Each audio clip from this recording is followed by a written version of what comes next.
এই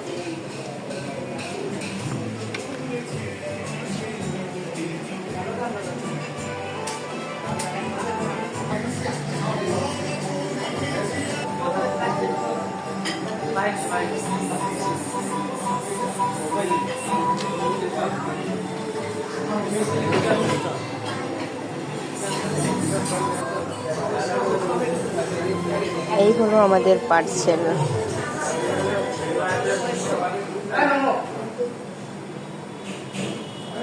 এখানে বাচ্চাদের খেলনাও আছে, যারা যারা এসে খেলতে যাবে খেলতে পারবে। অবশেষে আমাদের পার্সেলটা নিয়ে বাসার দিকে রওনা দিলাম।